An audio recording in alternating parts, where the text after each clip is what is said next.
My husband, George, got my friend Rachel pregnant. Oh, come on. What's with your face? It's your fault that you're infertile, you know. If you want alimony, I'll give it to you. Is $20,000 enough? Don't come after me because you get lonely, okay? Because that would be really annoying. Sorry about that. Sorry I took George away from you. Anyways, we're going to be happy from now on. Make sure to congratulate us. My friend Rachel patted her belly lovingly. Looking at her big belly, I put my hand on my chin. I thought to myself, something's wrong. And after thinking for a while, I said, oh, I see. That's how it is. What is up with you all of a sudden? I smiled to myself as I saw the truth behind her actions. My name is Diana. I live with my husband George in a rental apartment. I met George at my previous workplace. We were in different departments and joined the company at different times, but we met when we happened to sit next to each other at the company's year-end party. George had a gentle personality and was able to interact with everyone regardless of the department that they were in. I liked that about him, and he liked me, and so we began to go out. We had a few fights, but after 2 years of dating each other, we got married and have been married for 3 years. And currently, we have no children. It's not because we decided not to have children. Both George and I have a great desire to have children. We have talked about it throughout our relationship, and both George and I love children. I quit my job to become a housewife, but unfortunately, we have never been able to have a child. I was well aware that having a child is not something that can be achieved only by the desire to have one, but when I wasn't able to get pregnant after trying so hard to get pregnant, I felt that my spirit was slowly being sapped away. On top of that, Emily, who is my mother-in-law, lives nearby, visited me unannounced every day and kept pressuring me to have children. I thought she was a good mother-in-law when we first got married because she cared about many things, but she became more aggressive about me being pregnant as time went by. She was not only pressuring me to get pregnant, but she also took my things without permission, complained about the food I cooked, and was always picking on me. The other day, she took all my jewelry bags and clothes, claiming that she would help me clean up.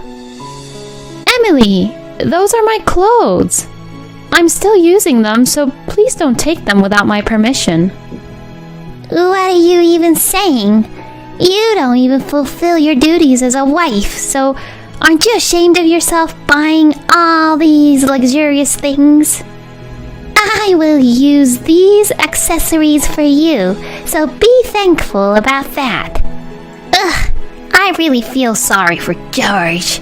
I really feel sorry for him for being tricked into the relationship by a woman like you.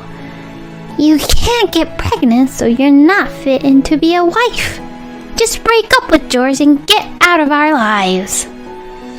No matter what I said, Emily would never listen to me. George, who was also there, did not stop Emily, but rather seemed to agree with her. It's not like I just sat idly by with my fingers crossed when they pressured me to get pregnant. I went to the OBGYN several times. After various tests, there was nothing wrong with my body. So, I thought that there might be something wrong with George's side, and I recommended that he undergo tests, but he wouldn't listen to me. On the contrary, he had completely accepted his mother's wisdom that infertility is a problem on the women's side, and the situation never got better. One day, after all this had happened, George came home from work with an unusually serious look on his face and asked me to sit down. Diana, I've got to tell you something. Can you please listen to what I have to say? What? Why are you being like this all of a sudden?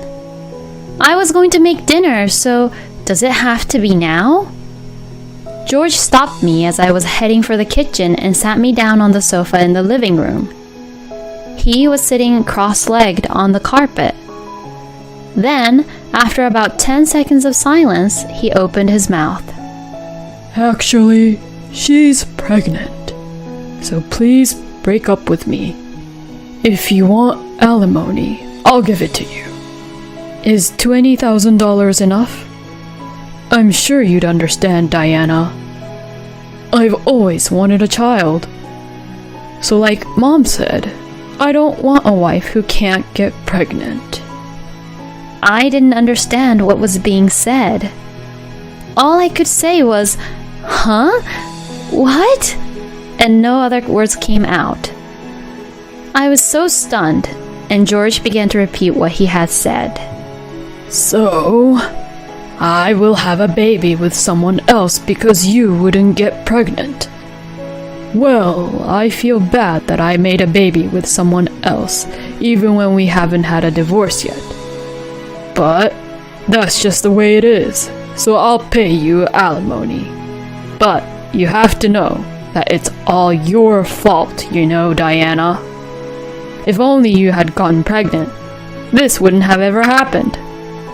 I couldn't understand at all about the situation, no matter how many times I had been told. Is he really an adult? Where in the world has the gentle George who I fell in love with go?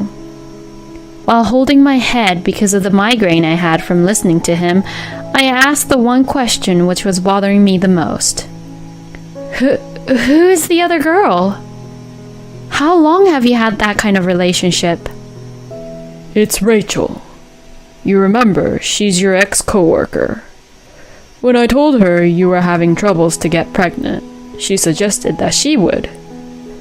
George answered the question easily with a nonchalant look on his face. Rachel and I had joined the company at the same time, and we were reasonably close. She had even come to the wedding I had with George, and it was Rachel who gave me a push when I was wondering if I should go out with George in the first place. The worst kind of betrayal left me in darkness. The OBGYN had checked her the other day, and they said that the baby is a boy. Oh, I'm so excited to have the baby. I want to play catch and go camping and stuff when he's older. Finally, my long-time dream is coming true. George was being very happy despite my shock. Does your mother know about this? I asked him, and he nodded his head. Of course, I already told her. Mom is so happy to finally have a grandchild. I'm getting ready to move in with Rachel too, and we're all getting prepared. As soon as you and I get divorced, we're gonna move in together. It seemed that they were already talking on the premise that I would agree to the divorce. At that moment, the doorbell rang. I wasn't expecting anyone to visit, but George says, "Oh, she's here," and hurried to the front door. Then he quickly returned to the living room. To my surprise, Rachel was right behind George. Rachel was clinging onto his arm, smiling and laughing. Sorry, Diana, for getting pregnant. George insisted on wanting to have a child so bad that I decided to support him. I heard from George, you know, that you can't get pregnant, right? Well, that can't be helped. It's your fault for not being able to get pregnant, Diana. Rachel was saying crazy things while patting her belly lovingly. Her belly looked very big. Are you sure that the baby in your belly is really the child of you and George? When I said that, Rachel's nostrils flared up and she says, Of course, loudly. Yes, of course. This child is mine and Rachel's. Don't be sarcastic just because you couldn't get pregnant. Right, Rachel? Rachel, who had just assured me that it was their child, seemed to be looking at me with a somewhat worried look in her eyes. Yes, that's right. Of course it's mine and George's child. I can't believe you even questioned me. I see.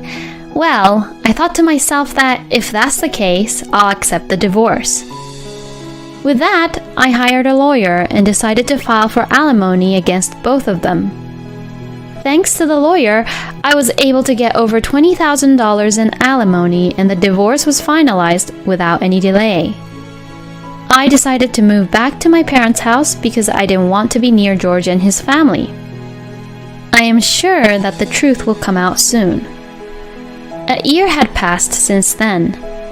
I found a job soon after returning to my parents' home, and I was living in peace with my parents. I was at peace, remembering less and less of the horrible things that had happened to me. On that day, I went to work in the morning and came home around 7 p.m. and I saw someone hanging around in front of my house. Who could it be? I wondered, and as I approached, I saw that they had noticed me and immediately called out to me. Oh, Diana, where were you? I was waiting for you all this time. It was George and his mother who were wandering around and acting suspiciously. They had come here on their own without any prior notice, and they were acting like fools. What are you both doing here? We're not a married couple anymore, so we have no business with each other anymore. Saying this, I tried to squeeze my way between the two of them and enter the house, but I was blocked by being grabbed by my arm. What's with your attitude? We've come out all the way here, so I'm never leaving until you listen to what I have to say. Then, George started talking about what had happened after the divorce. There was a lot of complaining and other unrelated talks, but to summarize, it seems that he was deceived by Rachel. Rachel had been very supportive to George and Emily when she first moved in with them, by doing house chores and taking care of Emily, but after the birth of their child, she changed drastically.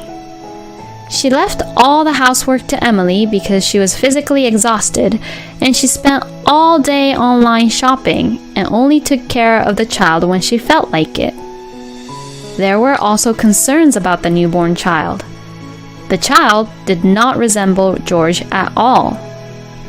Unable to shake off her suspicions, Emily conducted a DNA test without telling Rachel and found that the child was not related to George. When George had questioned her, Rachel simply took the child and left the next night. I understand the situation, but what does that have to do with me? A woman who can't even get pregnant with a child is an unfit wife, right? You still care about that? Don't be stubborn. Let's start over again.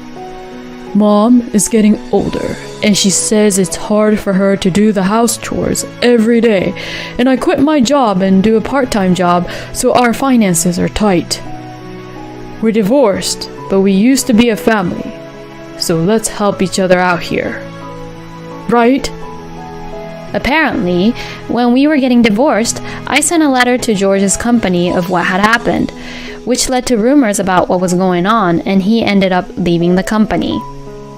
In other words, these two are trying to make me their ATM and a housekeeper. Seriously, how low can they get? When I was dumbfounded and remained silent, Emily, who took the advantage of the situation, opened her mouth. If you're back at your parents' house, you haven't remarried yet, have you? Well, I'm not surprised at all. The only one who will marry a helpless woman like you is my kind son, George. Now hurry up and pack your bags and come with us. From the way Emily spoke, it seemed that she was still treating me like an unfit wife. I could only think that she was taking advantage of me to have such an arrogant attitude when they were the ones who were in a position to ask for help. It's about time I put an end to this around here. I see, so that's what happened. Come to think of it, you haven't apologized to me at all yet. If you get down on your knees and apologize, I'll maybe consider getting back together with you. What do you say? Had they never thought that I would say something like this? George and Emily looked at each other in surprise. Then Emily shouted, Why should I apologize to you? but George stopped her. He probably decided that this time it was better to apologize honestly. George pulled onto Emily's arm, kneeled down on the ground, and bowed his head. Seeing this, Emily had also reluctantly got down on her knees. I'm sorry. Please come back. Let's start over again. I'm sorry for saying terrible things. All right, please look up, both of you. They both thought that I had agreed to get back together with George. George and Emily looked up with smiles on their faces. Well then, let's get back together. I crossed my arms deliberately and pretended to think about it. And then this is what I said. I've actually thought about it, but I still don't want to get back together with you. It's too bad that you both got down on your knees and apologized to the person who you looked down on. You two should just continue to live together in solitude. That's what you two deserve. George and Emily opened their mouths and looked very surprised. Then their faces turned bright red, probably from embarrassment and anger. You! I can't believe you took advantage of us. That's enough. You're the one who's done enough. No matter what you say, I have no intention of getting back together at all. As I said this, Emily looked frightened and stepped back. Then, somebody had come over. To my surprise, it was 2 police officers. Apparently, one of our neighbors saw me being harassed and called the police. George and Emily rushed to explain themselves, but in the end, they were taken away by the police.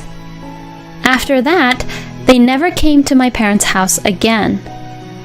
Rumor has it that Rachel's whereabouts were unknown, and since the divorce between them had not yet been finalized, the family's finances were collapsing due to George and Emily being forced to pay for purchases made with George's credit card by Rachel. So George and Emily had sold the house and are living on George's pay from his company, which has terrible working condition, and from Emily's pay from her part-time job. As a matter of fact, I knew where Rachel was and her current situation. A former co-worker of mine happened to see Rachel in town and told me about it. Supposedly, Rachel was carrying her son in a stroller with a large luggage. Her face was gaunt, and she didn't seem to have the same energy that she used to have. I don't care what happens to Rachel, but I just only hope that the child is healthy. And also, George had contacted me once. I had been told by my lawyer that I shouldn't block incoming calls just in case, so I had followed the lawyer's advice. At that time, I was checking my phone, so I answered his call. Oh, Diana. Long time no talk. I actually wanted to tell you something, which is why I called you. What? We have nothing to talk about anymore. Actually, I went to the clinic the other day, and I finally found out that the reason why you weren't getting pregnant was because there was something wrong with me. I'm so sorry for believing in what my mom only had said to me instead of believing in you, Diana. I was so stupid. I'm truly sorry. Even if you understand now, it's too late. Don't contact me again, ever. I said that and hung up on him. I hope that he will regret whatever he has done to me for the rest of his life. I felt as if everything was finally over. After that, I started to date my colleague at work. I told him I was divorced, but thankfully he said he didn't mind at all. We continued to date, and recently he proposed to me. Of course, I agreed to marry him, and he had to transfer, so I took the opportunity to move to a faraway town with him. This would really cut the ties I had with George and Emily. And now, I am pregnant with our long-awaited child. Just as my OBGYN had told me, there was nothing wrong with me. My husband was very happy and vowed to take care of me and the child for the rest of his life. I want to take good care of our child and my husband forever. My heart was filled with excitement as I thought of the happy life that awaited me with my child and my husband.